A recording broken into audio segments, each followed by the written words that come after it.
Hello and welcome in. I'm your host, Pat Bradley, alongside my friends and co-hosts, Carl Mann and Tommy Sullivan. And this is the Three Man Rush podcast, America's most beloved casual NFL gambling podcast for casual NFL gamblers. It's week 7 of the NFL season. And Carl, who still loves this podcast? It's your mom's favorite podcast. And Zach Wilson is back on the field, so we know we're getting some more views and listens because he's telling everybody. We gotta love the word of mouth spread from Zach Wilson to all the moms of America. Tommy, how are we feeling in week 7? We're feeling a little worse than we did in week 6 because I had my worst week of the season. Ooh, but welcome to the club. But speaking of Zach Wilson, I got a little win out of that one, so he can capitalize that W in his name. Yeah, okay. So speaking of worst week and the Jets, like of all the things for like what a weird week all around. Like the heaviest favorites come toppling down. Is anybody really good? Including on this podcast because your boy Caboose, the papoose and the caboose, only won 6 games this week, but won the week. Yikes. Against Carl and Tommy.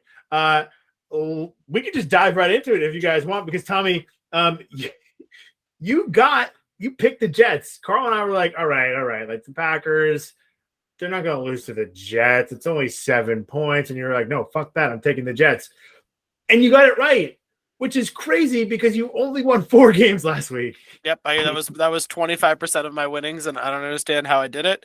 Maybe I should just always. And then I made a joke about the Buccaneers being like they're doing the same thing as the Packers, but it's the Bucs versus Steelers, so I'm not going to do that. I should have done it.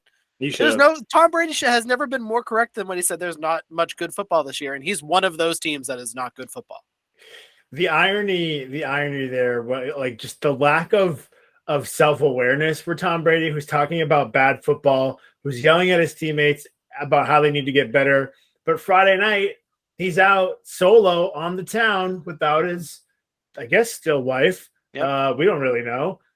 Watching his old team owner, Robert Kraft, get a new wife. Yep. I mean, if that's not like, I don't like, how mad would you be like if Mac Jones was at like Nick Saban's wedding on Saturday night before Monday Night Football? Like, how would we feel about that? Well, I wouldn't be happy, especially considering Tom had to renege on taking Wednesdays off because he was already playing poorly, and he had to work.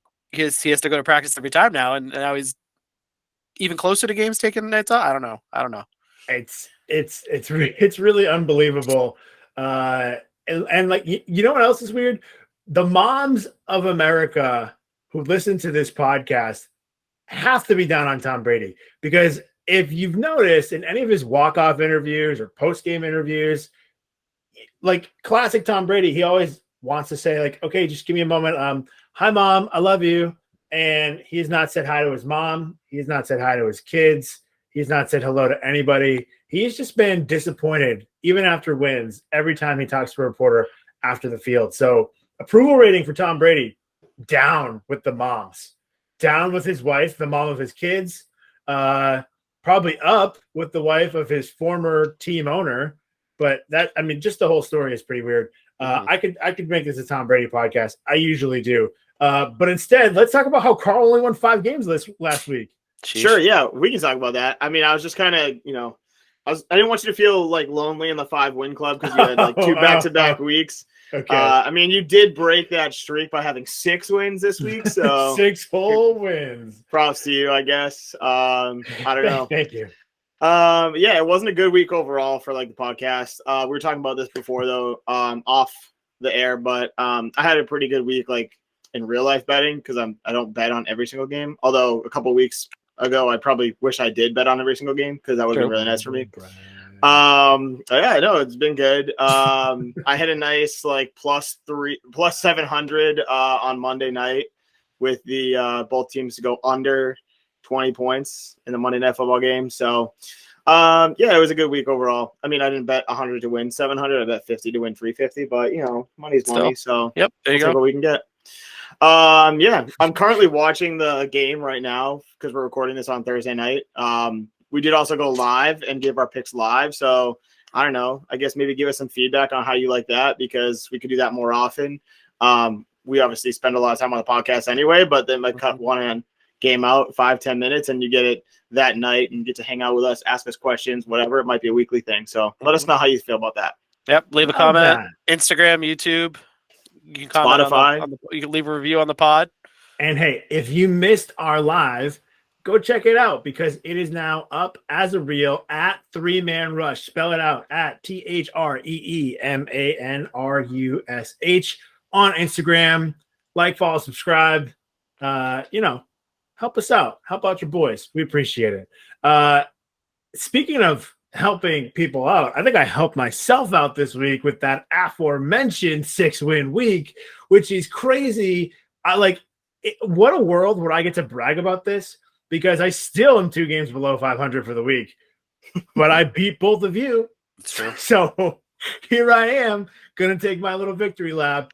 It's about damn time. I haven't won more than 5 games since week 3.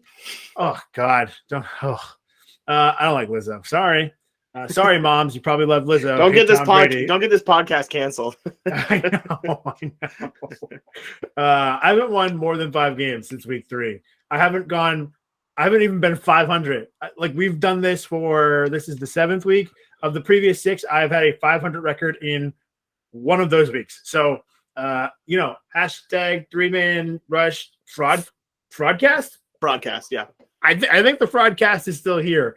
We couldn't agree, and or when we all agreed, we would get everything wrong. And now we all suck this week. So, but in the wise words of Tom Brady, there isn't a lot of good football. So it is what it is. But honestly, is this not the best time to remind everyone that this podcast is not gambling advice? It's not financial advice. You just, don't take what we say and put money on it because, legal stuff, yada, yada. Okay, cool. Great. Overall, Carl is still above 500 on the season, despite losing a bunch of games this week. So good job by you. That's what happens when you're 10 games above 500. You can go 4 games below 500 on the week and still have a winning record. So you are in first place at 48, 42, and 4. Tommy, you were right there. You were knocking on the doorstep to be above 500 for the season.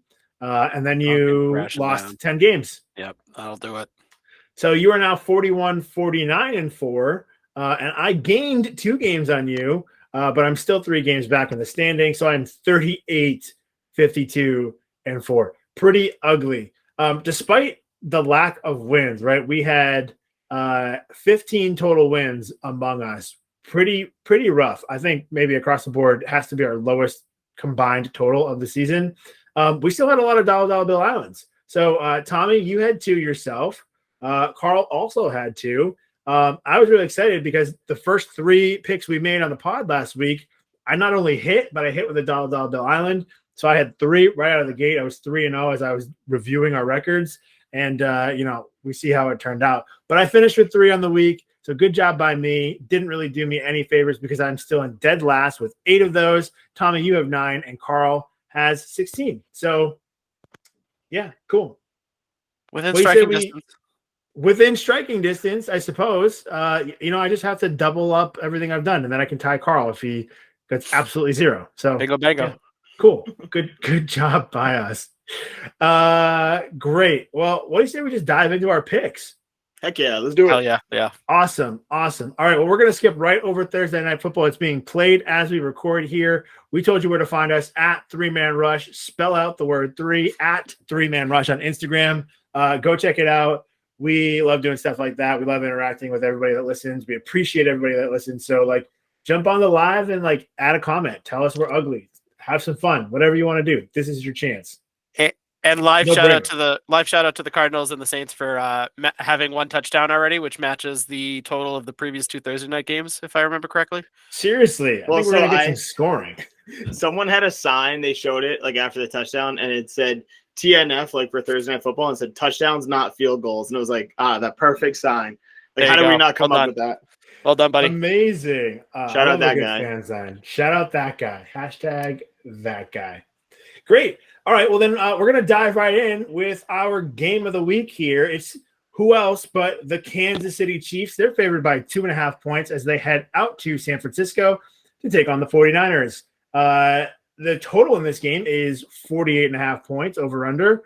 So, Carl, I'm just going to go right to you. I don't know. Are we surprised that the Chiefs are only favored by 2.5? Tell me about that 49ers defense. We'd like to talk about them. Yeah, really good defense. Betting against Patrick Mahomes is not usually a good idea, and Andy Reid. But San Francisco across the country for Kansas City coming off of a very tough, like emotional game against Buffalo, which they lost. So obviously there's more incentive to win this game, but I feel like this is a spot for them where they really were looking for last week, and they now have to go across the country to San Francisco. So I'm actually going to take San Francisco in this one. And they're getting points, so obviously I'm going to take the points, but I might put a little bit of Skittles, not real dollars because we are not a gambling podcast, but we'll throw some Skittles on podcast. Yeah, we're a candy Halloween. podcast. I'll throw some Skittles on the money line potentially because that'll give me plus odds, but obviously I want to take the points for the podcast. 2.5. Why not? Let's do it. All right. Fair enough. Tommy, what do you think? This is what, 3 years ago Super Bowl rematch, 2 years ago, Yes. 2 calendar something years. like that. It seems like a lot of the same things are in place. 49ers have Jimmy Garoppolo quarterback and are riding a elite defense and a manageable offense, and then the Chiefs are just burning everybody on offense and have a middling defense. That Super Bowl ended in a blowout. I don't think this game is going to be as much of a blowout, but I'm going to take the Chiefs here to cover those to cover those 2.5 points, even though they're on the road. I think the game script is going to be very similar. So looking at this, I agree with Carl. It's, like, I don't know if this is a real life bet kind of game. I don't feel really good about it. I think it's appointment television, national slot, 4:25 p.m. on Sunday. Excited about that, right? But these are two relatively evenly matched teams, right? But like what one team is good at, the other team excels or doesn't excel, right? They're the yin and the yang. So it's the 49ers defense against the Chiefs offense ultimately, right? Chiefs have a pretty decent, if not mediocre defense, kind of middle of the pack. And the 49ers offense is not terrific. It's below average. So ultimately it's going to come down to, can Patrick Mahomes and the Chiefs break down that San Francisco defense? I don't know. It's really hard to get it to bet against Patrick Mahomes. But when I look at these DVOA numbers, right? So here's where I'm held up. The Chiefs have these two teams are very close, right? Overall team DVOA. Chiefs are 7th in the league. 49ers are 5th. 49ers offense 15th, where the Chiefs offense is 2nd. But the Chiefs defense is 28th, and the 49ers defense is 3rd. So really, ultimately, it comes down to like where is there a dent? Where is there a dent in the armor? And it's with that Chiefs defense, I think. Or I'm sorry, it's with that 49ers. It's with the Chiefs defense. I've got too many numbers in front of me. I apologize. So what I'm trying to say is I'm going with the 49ers because I think it's going to be easier for the 49ers to score in the Chiefs defense than it is for the very good Chiefs offense to score in the 49ers. Follow that? I follow. Yeah, I absolutely do. You left me on the island, and I love it. We did. So congratulations. You have Patrick Mahomes only laying like less than 3 points, and you got a $1 bill island out of it. Pretty crazy. I don't know why we let you do that. I'm going to be mad about this like on Sunday night. When I need like another win to go 500 for the week or something, and I lose this one, I'm going to be shaking my fist in the air at you, Tommy. Yes. All right.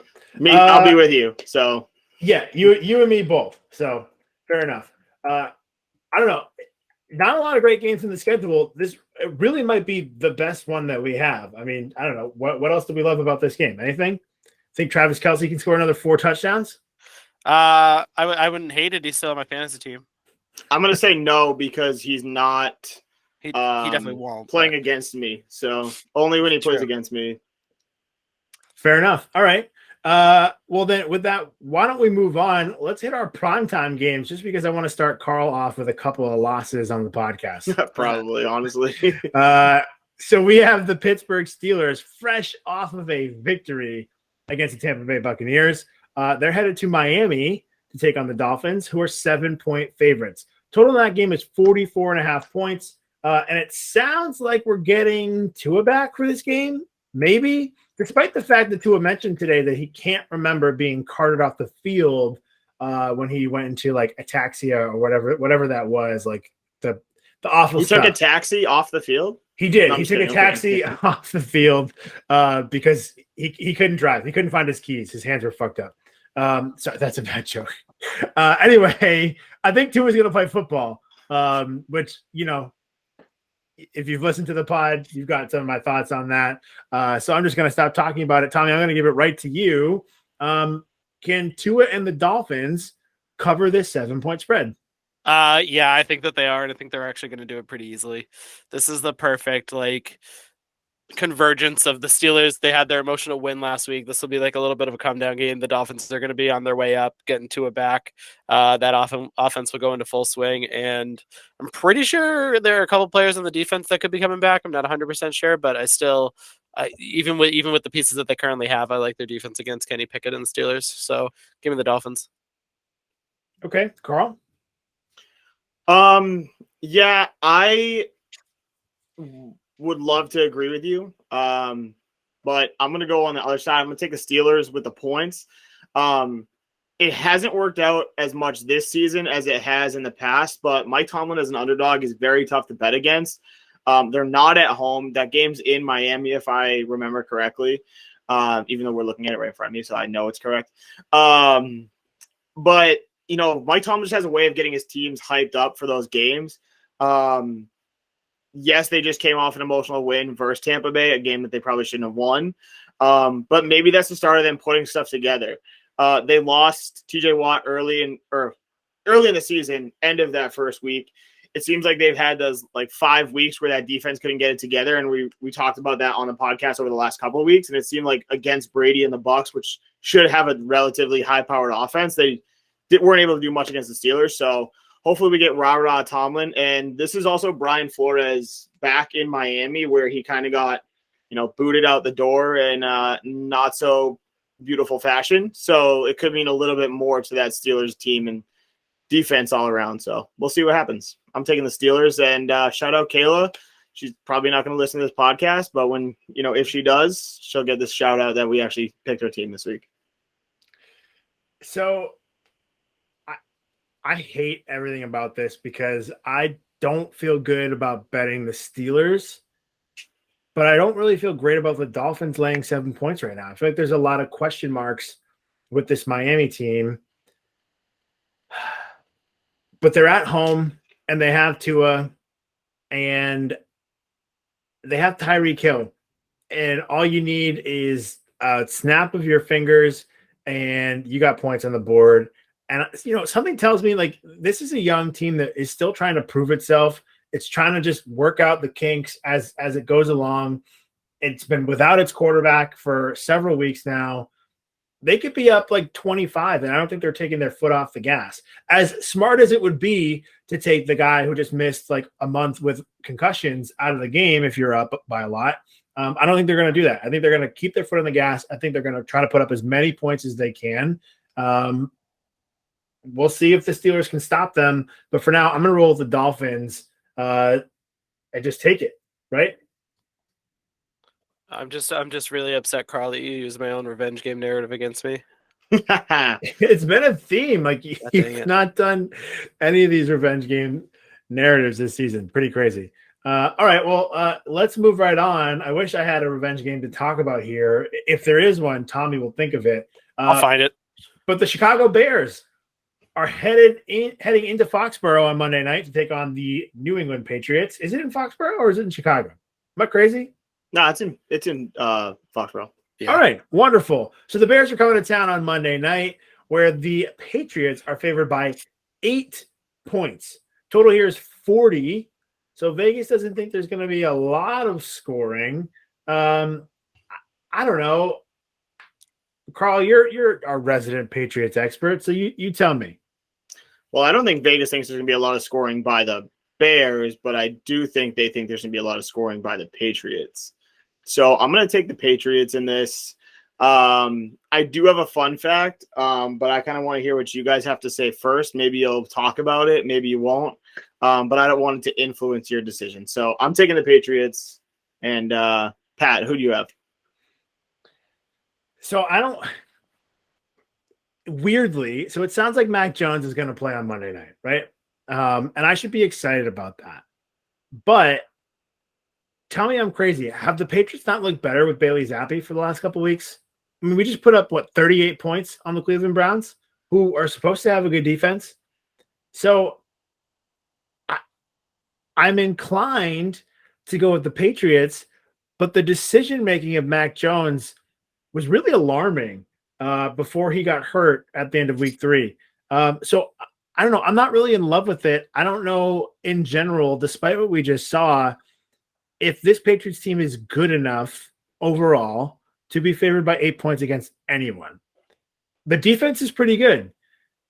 So that's why I'm going to run with the Patriots here, because the Bears offense is like historically bad.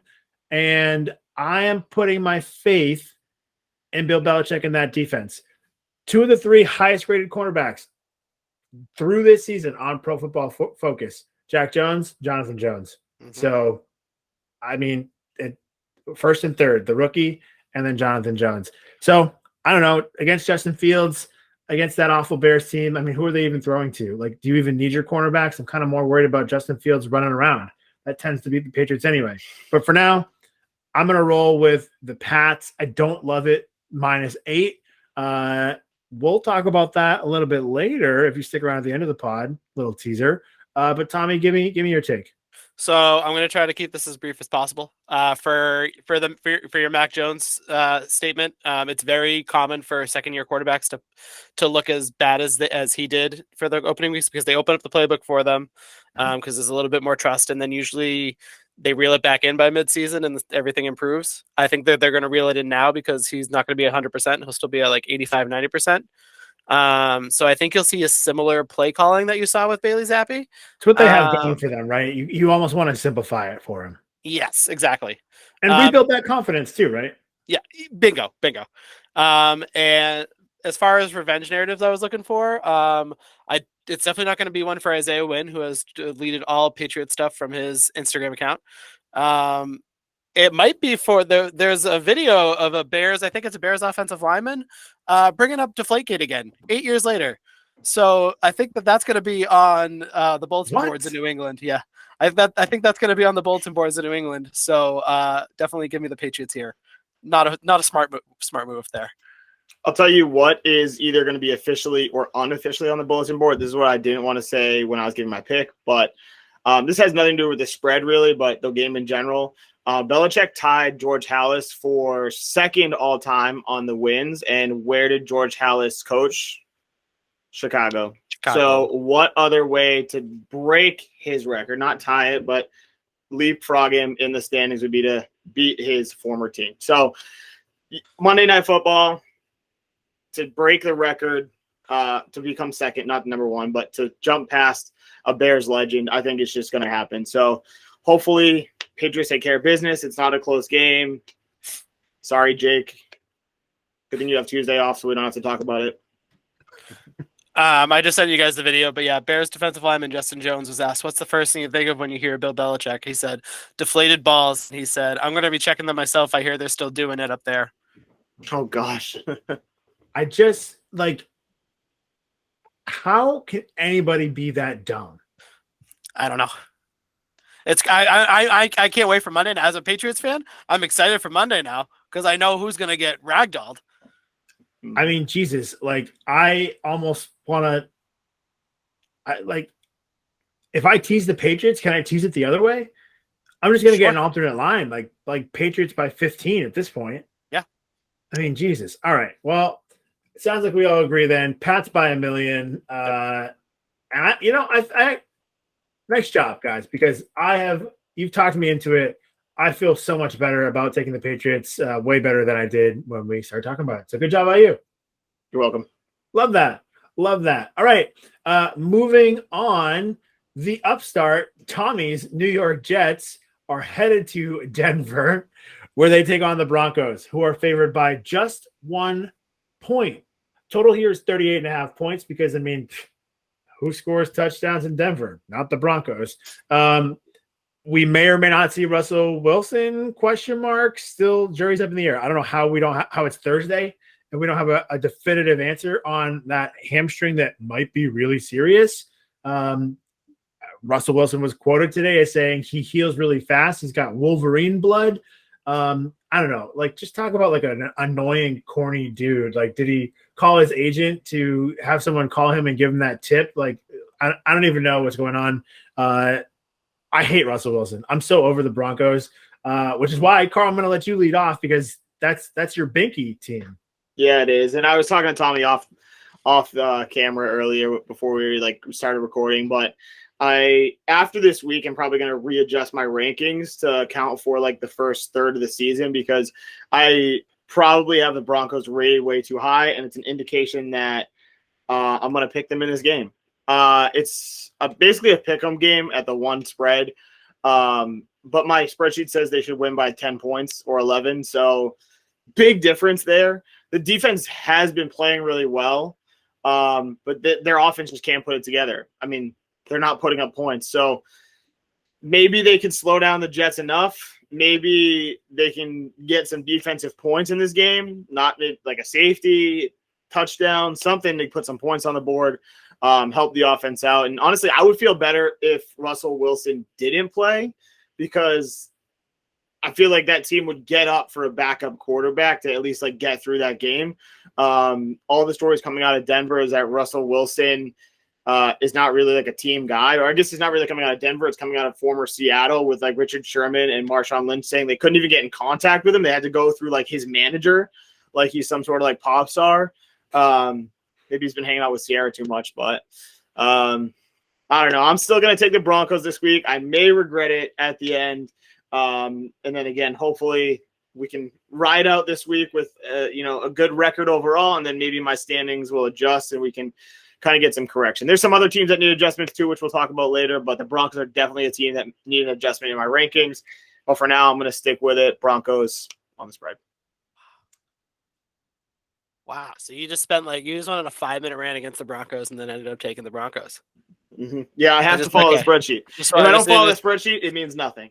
I just needed a TLDR of that one. I'm going to sit on the opposite end there because regardless of who's under center for the Broncos, they're playing against a really good defense in the Jets, and they're playing against their own coaching staff in Nathaniel Hackett because even if their quarterback isn't working, he doesn't know which running back to go for.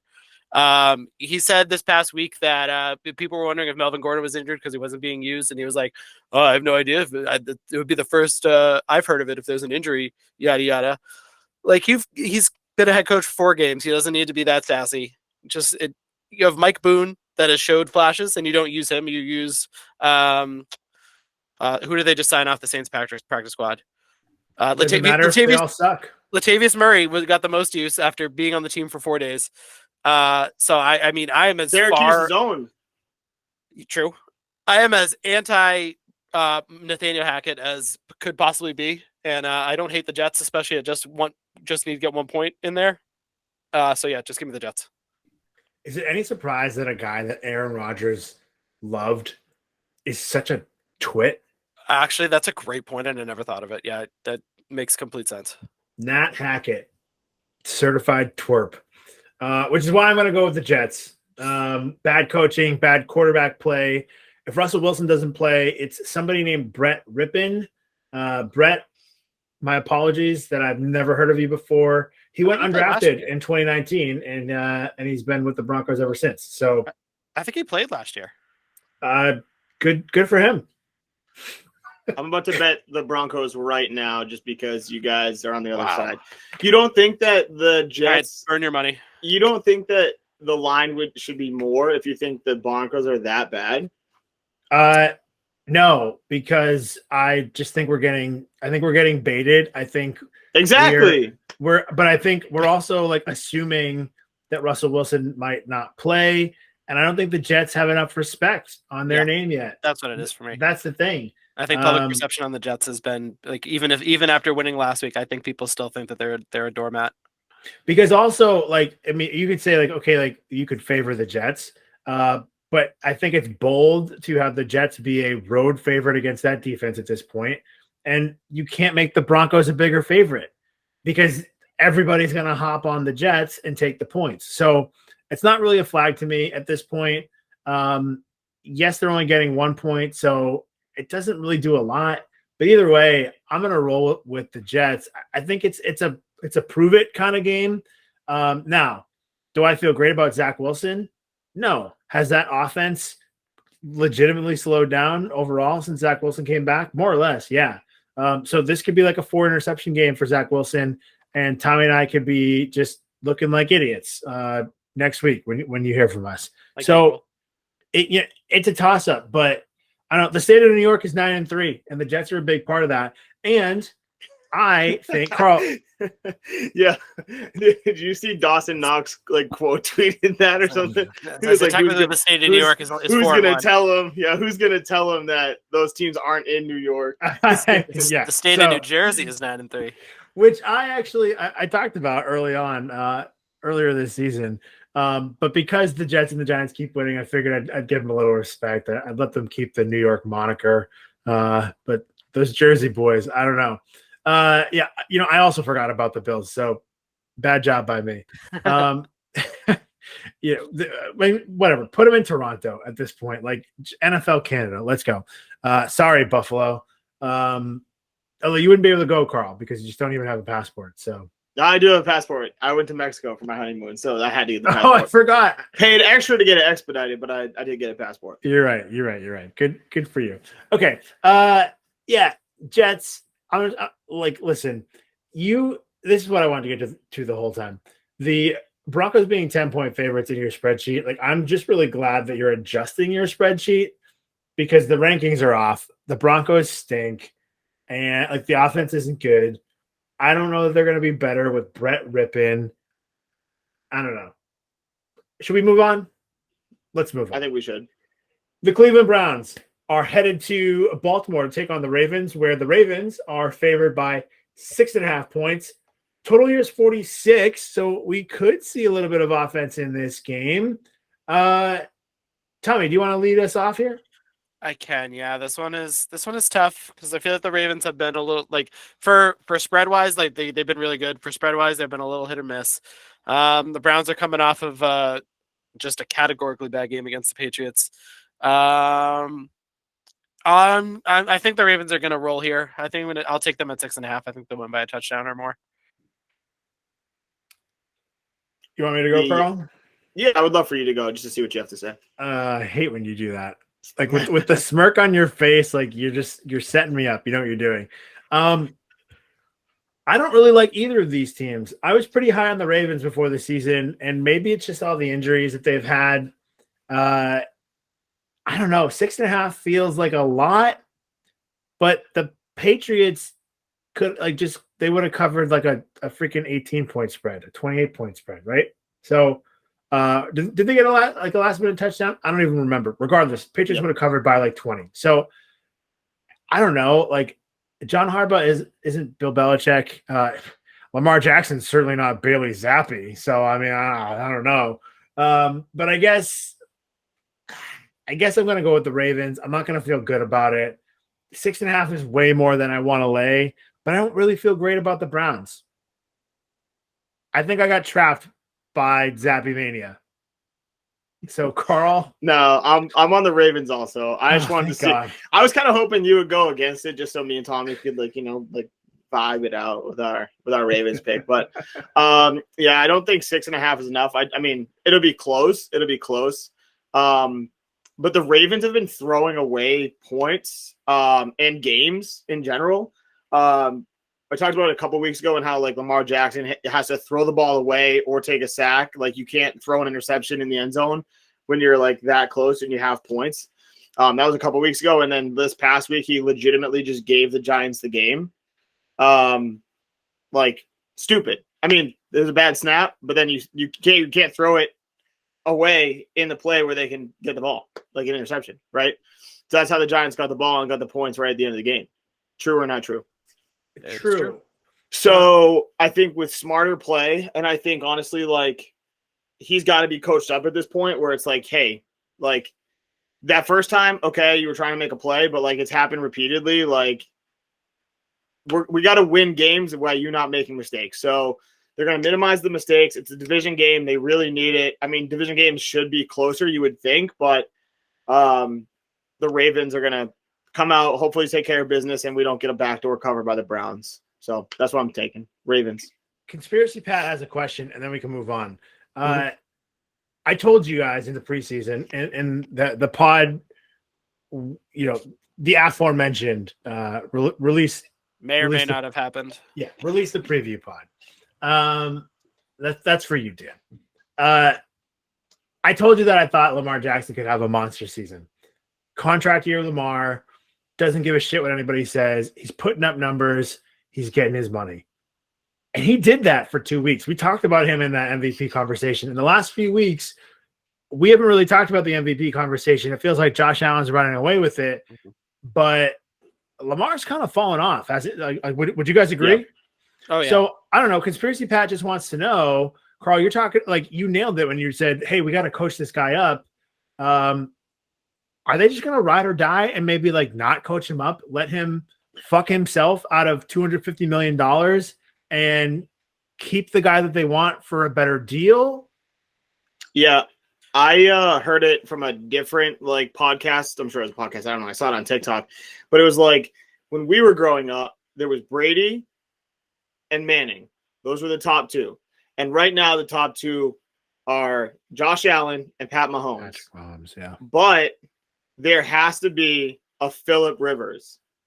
And this generation's Phillip Rivers is Lamar Jackson. Like, can make crazy plays, but will also cost you games. Will take you to the Super Bowl, but also, like, win you 8 games in the season. You know what I mean? Like, get to the playoffs, lose in the first round, take you deep. Like, he's a great quarterback. Your teams are always going to be in it, but you just never know if it's going to be a game where he goes off or where he loses the game for you. So, that's my comparison. I'm sure he'll end up sticking around in Baltimore if I had to guess. Maybe not on the contract that he wants, but a contract that he's going to deserve. And then go from there and just kind of ride it out over the next handful of years. I like that comparison a lot. Like the guy I wish I had thought of it, honestly. Like wins you 13, 14, 15 games in a season and loses in the first round because he has 4 turnovers and they shut down the things that he's good at pretty easily. Like regular season quarterback if he wants to be. So interesting. All right. And to your point about whether they should coach him up or not, I think that they don't have a choice right now because he's actively losing them games. Mm-hmm. Like they can't rest in their laurels of like the stats that he's going to put up because they all they care about is winning and it's not happening. Do you think Lamar Jackson is willing to listen? I don't know. Like you don't actually have to answer that question. I mean, if he's not, they can leak that out to the press for his contract negotiations. So something to keep an eye on for sure. All right, let's move on. The Seattle Seahawks are headed to Los Angeles to take on the Chargers, where the Chargers are favored by 5 points. A lot of offense, or really lack of defense in this game. We've got a whopping total 50.5 points in this one. Geno Smith looks like he's like a top 10 quarterback revival. Is it going to be enough this week against the Chargers, Tommy? Honestly, it's going to depend on whether JC Jackson is playing or not, because I don't know if you guys saw the stats, but Russ was actually cooking in the first half last week against the Chargers. And then the Chargers benched JC Jackson. And I think in the second half, he went like 3 for 11 for like 39 yards or something. So if the Chargers keep JC on the bench for now, then I think that there's a chance. But I don't really like, this is a really good spread by Vegas. I'm not going to lie. Like I have no, I think the Chargers are a better team, but I don't know if the way that they're playing, I don't think that they're 5 points better than the Seahawks. So I guess it's more of a coin toss game for me, and in that case, I'll take the Seahawks and the points, even though I don't like it. I was really looking forward to like taking 6 or 7 points for the Seahawks in this one, and we only got 5, so I was a little disappointed. Carl, what do you think? Yeah, I don't know. This is one of those weird Vegas lines we talk about, the Vegas zone, where it's Vegas like zone. pick a side. It's like pick a side. Like, I mean, so I'm gonna go on the Chargers. I don't know. They don't have a home field advantage. Their run defense is not good. Kenneth Parker is his name, right? The third question mark. For Seattle's probably going to run all over their defense, but Kenneth Walker. Yeah, what did I say? Parker? I don't know. I'm watching the game right now, and there's like a long ass play. I'm like, they're trying to see if he's inbounds or out of bounds. But anyway, back to the Chargers game. I'm just going to take the Chargers laying the points. Hopefully they can win this game by a 6-point spread, or it's 5, but give me a 6-point victory and I'll be happy. If I end up losing, then it is what it is. But the Chargers have played some pretty good teams really close. Not the Broncos technically, but they have a good defense. So I don't know. Let's just ride with the Chargers. I don't really have a reason other than my spreadsheet. So you can give me the island if you really want to. I think I'm giving you the island. I just don't have a ton of faith in the Chargers. And Geno Smith has been good. Like, sorry, I'm not sorry. That offense, 4th ranked offense, according to DVOA. That's legit. I mean, that's the best number on either side of the ball for either team in this game. I just like what I've seen. I think if this is going to be a Seattle home game in LA, like nobody cares about the Chargers. So, getting 5 points, I wish it was more, but I'll take Geno Smith and 5 points in a pseudo home game in a dome. I'll take that at this point. And with that, I mean, we can move on. Actually, one question. What happens first? Does J.C. Jackson come back to New England after he gets cut, or does Brandon Staley get fired? What happens first? Yeah, what happens first? I think neither. Well, probably getting fired. I don't know. Yeah, I don't know what happens first, but I could see that happening in the same offseason. I think if they lose this game, Brandon Staley can get fired this week. Huh. Put it in the books. Mark it down. October 20th. They don't win this one. Brandon Staley. It's getting pretty hot in LA. That's my read on the situation. God damn. All right. Moving on, the New York Football Giants are headed to Jacksonville to take on the Jaguars. Carl's Jaguars. We'll see if he still got them in the top 4. Up and down for sure. But the Jags are favored by 3. I'm a little surprised at that, not going to lie. But I think it's purely a home field advantage. Total here is 43 points. So, Carl, why don't you lead us off? Okay, here's what I hate. I have the Jaguars winning this game, but not enough to cover the spread. So I have to go with the Giants here, plus the points. Obviously, it would help if they won it outright. But that being said, I do feel like this is a line where Vegas is trying to get people saying this team is a 3-point underdog, 5-1 on the season. They should be the favorites. They're a better team. They have Saquon Barkley, Danny Dimes. They're playing lights out. They just beat the Ravens. So they're going with the Giants, which is the side I'm on, which is the side I don't like. But again, I'm going to go with the Giants here, getting points even on the road. And again, my spreadsheet does say that the Jaguars should win this game. So if I'm wrong, I'm just going to adjust those numbers a little bit. I'm usually wrong when I keep my explanations like as short as possible.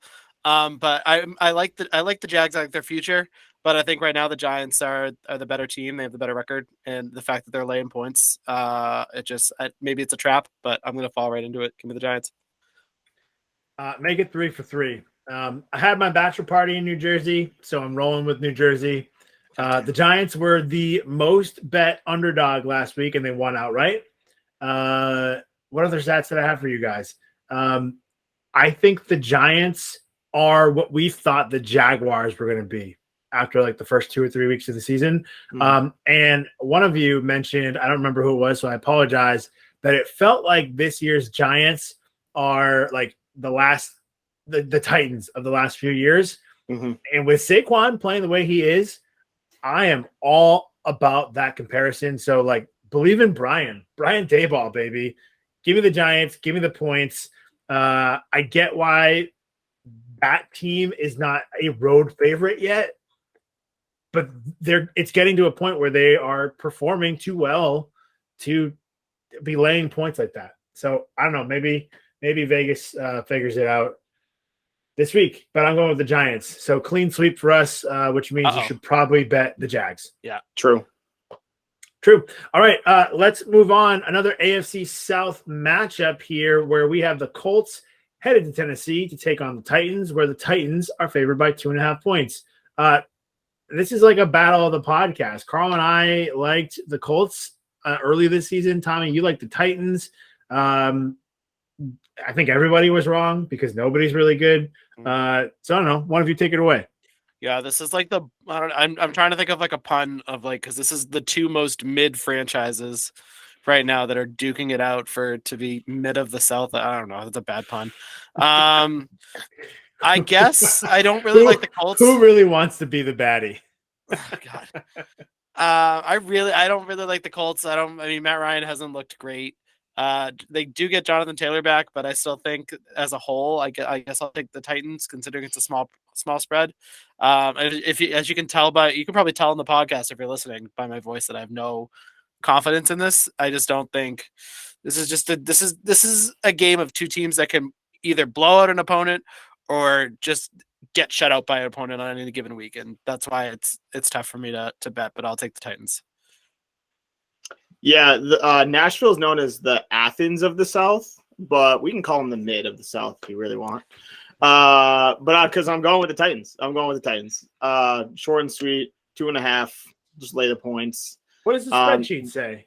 Yeah, the spreadsheet says 3.5. So as long as it doesn't go above 3.5, then we're good. I'll take the Titans. So I'll take the points, or lay the points, I guess, for the Titans. And probably won't watch this game unless I actually bet on it, because it's probably not going to be worth it. Matt Ryan's been doing nothing this year, so Michael Pittman though. Matt Ryan has gotten progressively better. He's been nothing to write home about, but he's gotten progressively better. This feels like the kind of a game where, like, okay, maybe the Colts are starting to put things together, and I should take the points. And then like Mike Vrabel looks at that and laughs. He smiles. He just has too much Belichick in him. It feels like a trap to take the points. I don't like the Titans. I'm going to be mad at myself for this one. But I'm going to take the Titans. I want to take the Colts, but I think it's a trap. So I'm going with the Titans. So once again, we all agree. So really, there's your parlay of the week. Bet the Jaguars -3 and the Colts +2.5. Hashtag fade the 3-man rush fraud cast. Great. Moving on, the Atlanta Falcons are headed to Cincinnati to take on the Bengals, defending AFC champion Bengals, where the Bengals are laying 6.5 points. I'm just going to go outright. It's pretty simple for me. It's two things. One, like Marcus Mariota, kind of fun.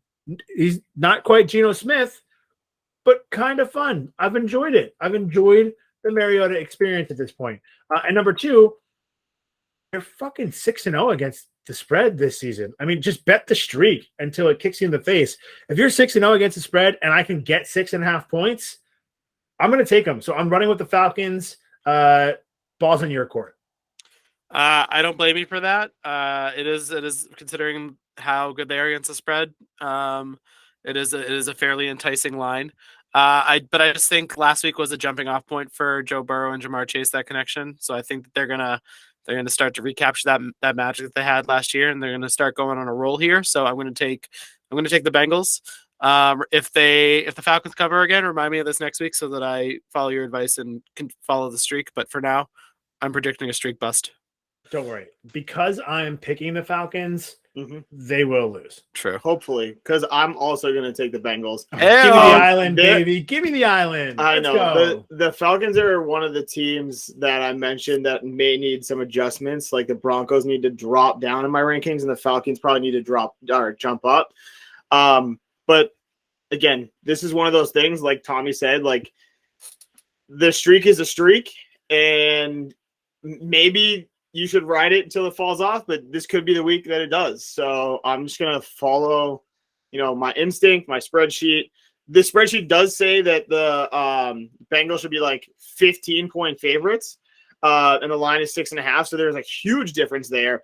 But I still think even if I brought the Falcons up a little bit in the rankings, I still don't think it would make up that much of a difference to be 6.5. So I'm going to take the Bengals here and be with Tommy and leave you all alone on your island. I love that. You I'm sure. You and Arthur That's Smith, baby. Amazing for me. All right. Terrific. Well, Falcons, NFC South. Let's fly. Staying with the NFC South, the Tampa Bay Buccaneers, where have we seen this before? Double-digit favorites this week. They are favored by 11 on the road, headed to Carolina to take on the Panthers. Total in this game is 50 points. So, again, defense not at a premium. Are there any surprise weddings this weekend? Can anybody tell me? Is Tom like Russ? Like, do we need to call his agent? Can we get a teammate on the line? Like, where's he going? What's his schedule? What's happening? For the love of God, can Giselle just forgive the man for our football viewing sake? That's like so misogynistic. I'm gonna get canceled for saying that. It's not a good reason to stay with your husband. But like, my God, I don't know how to bet this game. So somebody take it away. Tell me what's going to happen. I know we talked about this earlier, but I think it's a bad look for Tom Brady to shortly after showing up to Robert Kraft's wedding to go on record and say like an NFL season is just like enlisting in the army and going over for deployment for the season. I don't understand how you can do both of those things within days of each other. And just, I made the mistake last week that I'm not going to make again. The Buccaneers have not proven that they are worthy of this kind of spread. I know it's against the Panthers, but if you're going to give me 11 points against a team that's probably not, is probably like a middle of the pack team, I think they're going to win, but give me that much of a point spread, please. I'll take the Panthers. Yeah, I'm on the other side, but I do have the spread on my spreadsheet, like pretty close to where it is. I have the spread at minus 12.35, almost 12.5, and the line's up to 11. But I do think that 11 is there to scare you into a 10-point cover, where this is kind of what I was looking at with the Rams last week when I took them as my best bet, was like that line is to scare you into taking the underdog, where I think that this could be a blowout. Now, that being said, Buccaneers were, 8-point favorites or something versus Pittsburgh. Exact opposite side of it, where it's like, hey, they should win this game by 10. You should take the Bucs. Nope. So here we go. I'm on the Bucs. Brady to come back. He's going to make it right with his offensive linemen. And who's even starting for Carolina? Is it Philip Walker? Is it Jake Leeson? PJ Walker. Philip. See, I just called him Philip. Google doesn't even know that he has a nickname. And neither did I, because I was Googling it. Oh, my God. Jesus Christ. XFL. Philip Jr. Philip Jr. I'm also going to take the Bucs. Look, last 3 games for the Panthers, they lost by 10 points to the Cardinals. They lost by 22 points to the 49ers, and they lost by 14 points to the Rams. Tommy, you're not wrong that the Buccaneers have not earned our trust or proven anything to us at this point. But the Panthers have shown us that the fight that I thought that they would have, the talent I thought they would have in that defense is not there. They fired their coach, and the interim coach kicked a guy out of the game and then promptly traded his ass within the conference just to get him off the team. I think that's just the start of the fire sale in Carolina. I think people know that in that locker room. I think there's some anxiety. We'll see, right? Do you perform better when your job is at risk, or do you crumble under the pressure? If you're an athlete, you probably got to this point because you can step up when things get hard. But Carolina hasn't done anything to make me feel good about that. And I think just the way that Tom Brady has gotten just destroyed, ripped in the media this week, I think he responds. So I don't love 11 points. They have not earned that spread, but I'm going to go with the Bucks as well. This is a discussion for another time, definitely. But I think we should all be ready for the discussion of, is Tom able to come back? Like, is he done? Is he gone? How many instances this season alone have there been like, oh, this is the week, everything's going against Brady, he's gonna light everybody on fire this week? Nothing. It's a really good point. I like that. Something to keep an eye on. All right. Good job by us. That didn't derail me. Moving on.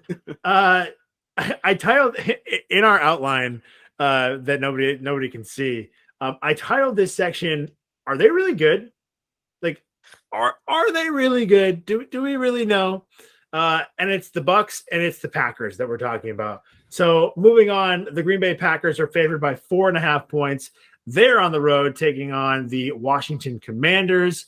Sans Carson Wentz. So Taylor Heineke back under center. He almost beat Tom Brady in a playoff game a couple of years ago. Would have taken away that 7th Super Bowl if he had. Alas, revisionist history is not a thing. So total here is 41 points. Is it the Heineke show? Just like it was the Zappy show and the Wilson show against Aaron Rodgers and the Danny. I mean, seriously, last 3 weeks, Packers almost lost to Bailey Zappi, did lose to Daniel Jones, and did lose to Zach Wilson. So I don't know. Should we just add Taylor Heineke to the list? Tommy, you tell me.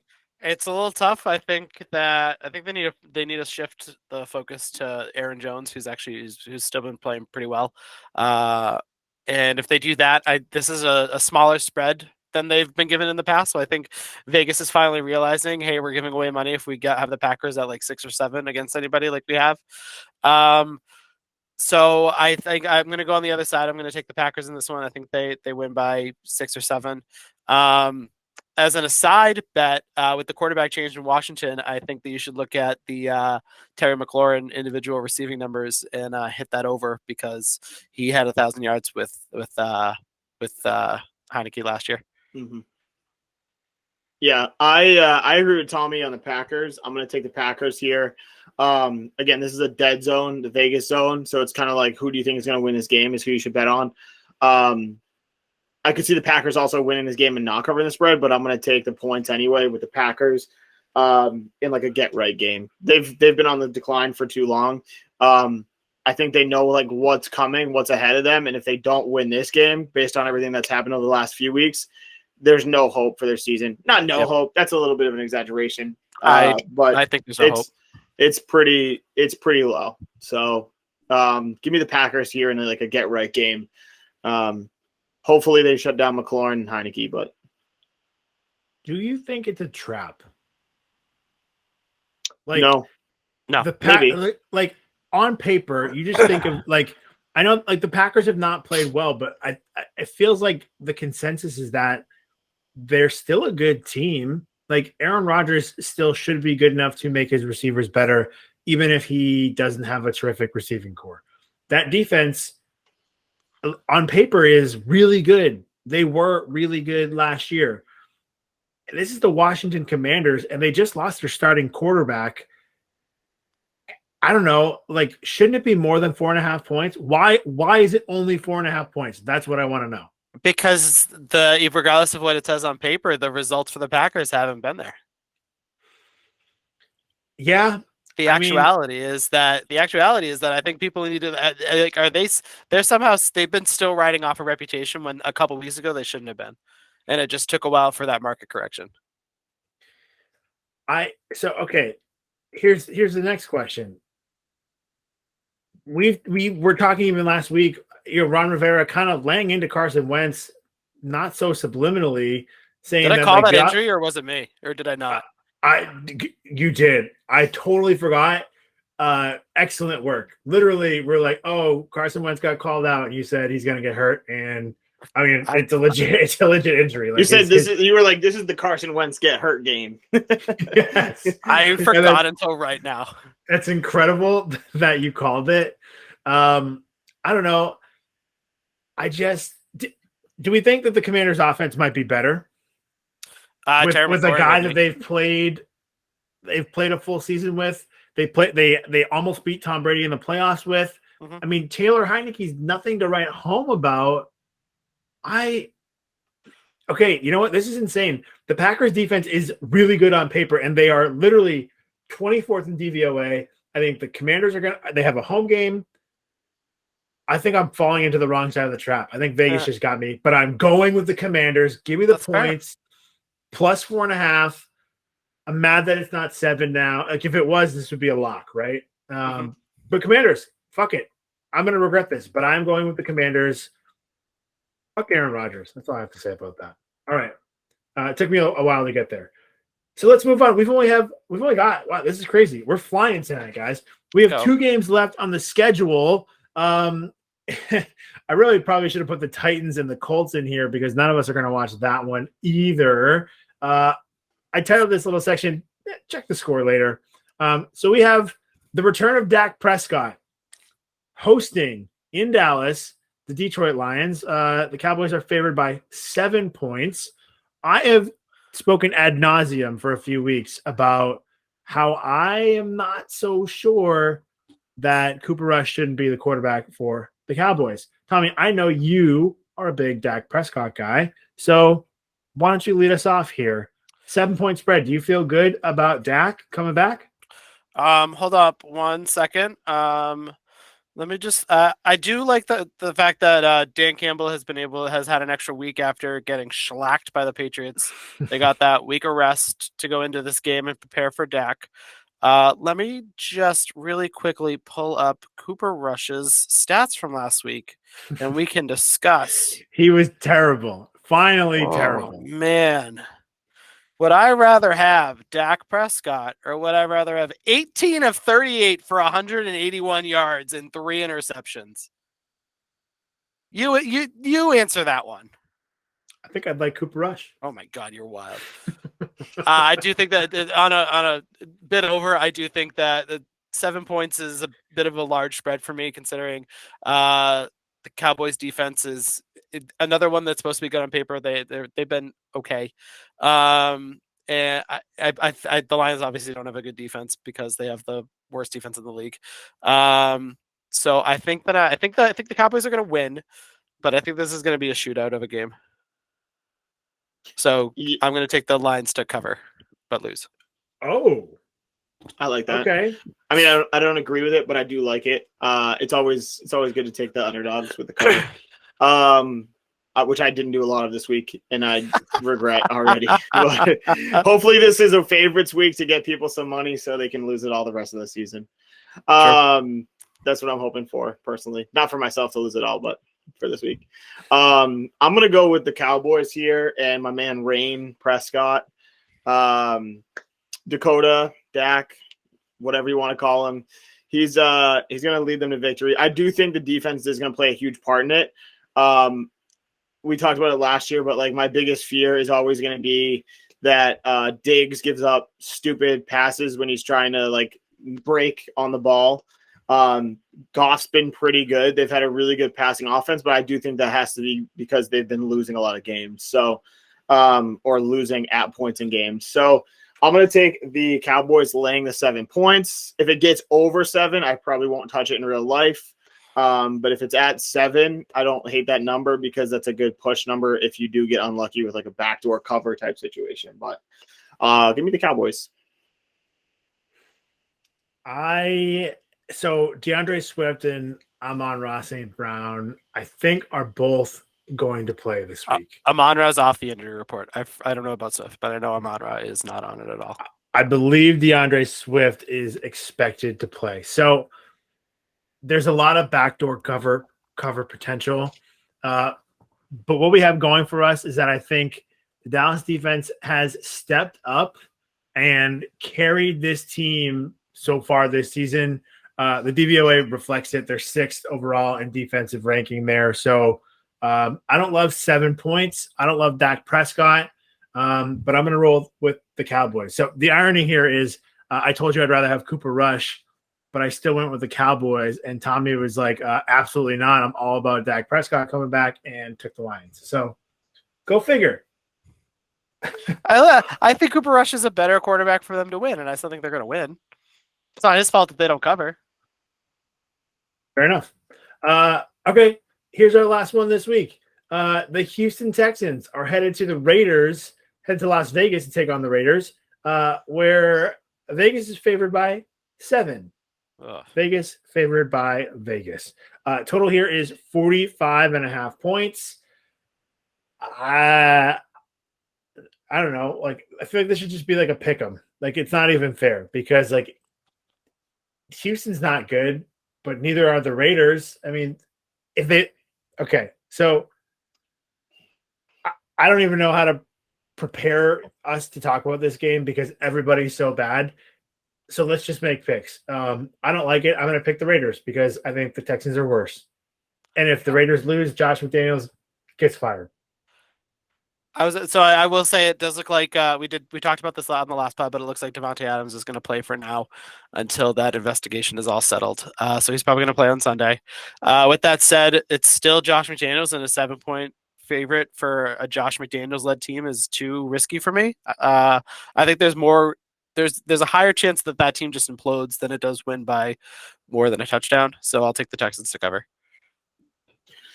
I'm going to say Vegas. Again, this is why it's in like the probably not going to watch category, just because it's not going to be a good game. If the only way I'd watch is if I put actual money on it.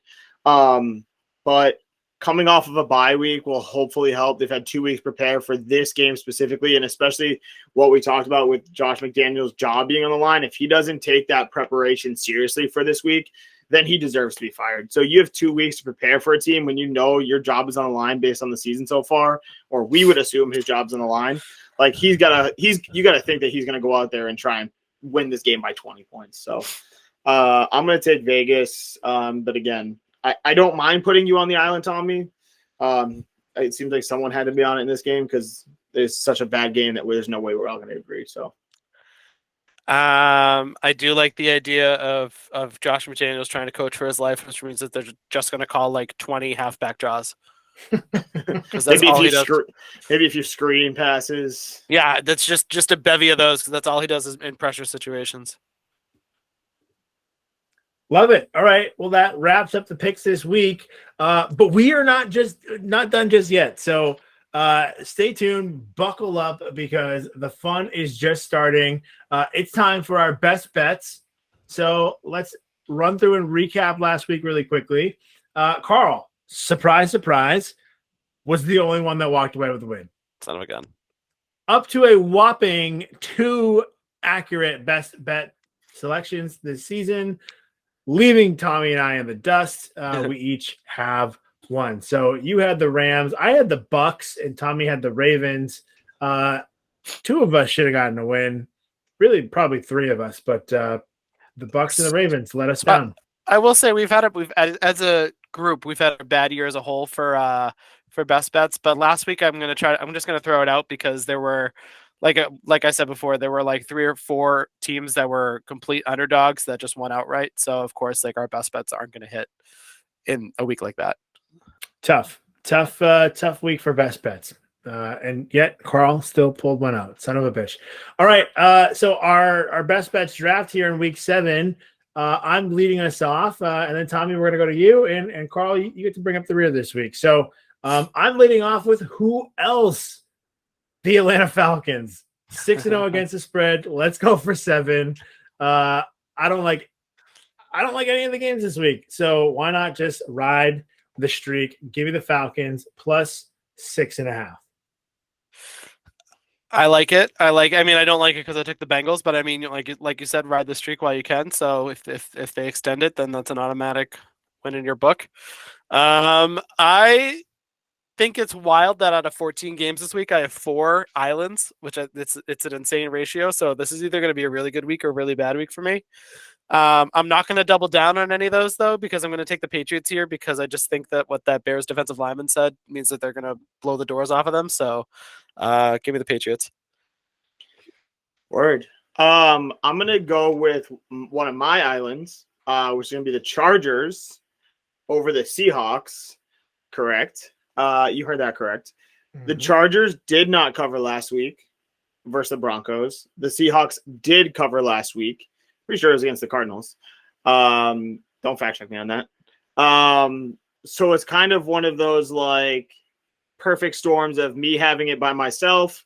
Chargers didn't cover last week versus a team that did cover. That's going to be my pick of the week. Chargers laying points by Love myself. it. All right, to recap, I'm taking the Falcons plus 6.5. Tommy likes the Patriots +8. I'm sorry, -8. -8. I wish the Patriots were getting 8 points. And Carl likes the Chargers -5.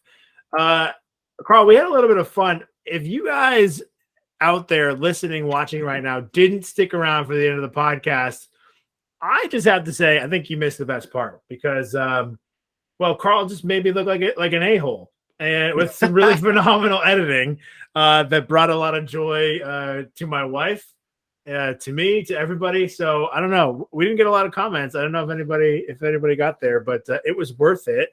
And it all started when we went to the parlay party. So Carl, what do you think? Can we kick it to the DJ? Can we get a little bit of music in here? Only if you dance again.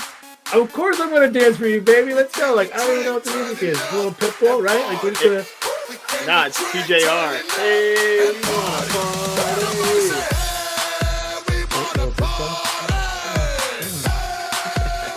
party. Right here, Hitch. We dancing. Okay. It's the parlay party, people. So I'm going to lead us off. I've got your teaser pick of the week. Teaser bet of the week. Just 2 teams, just 6 points, which means we're going to have -120 odds. Not bad. Not bad. Obviously, we like to get some plus odds when we go with the parlay. That's why we're throwing things together. Trying to be a little bit safer here, right? But I'm going to tease the Jets all the way up to 7 points. Carl doesn't like it because he thinks the Broncos should be favored by 10 somehow. So let's go like Brett Rippon. Pulling for Brett Rippon to be the quarterback over Russell Wilson. Either way, I'm calling it a win. Jets +7. And then I'm going to take the New England Patriots, tease them down. So they're only laying 2 points on Monday Night Football. That feels like the lock of the century. Give me the Jets. Give me the Pats. -120. That's my teaser parlay of the week. Put it in the books. Good job by you guys. All right. Pat, take us into the outro here. I don't know. Good luck at your local sports book, everybody. Give me some ASMR, Carl. Let's win some bets this week. Yikes. That sound like... All right, Jeffrey Dahmer. What happened?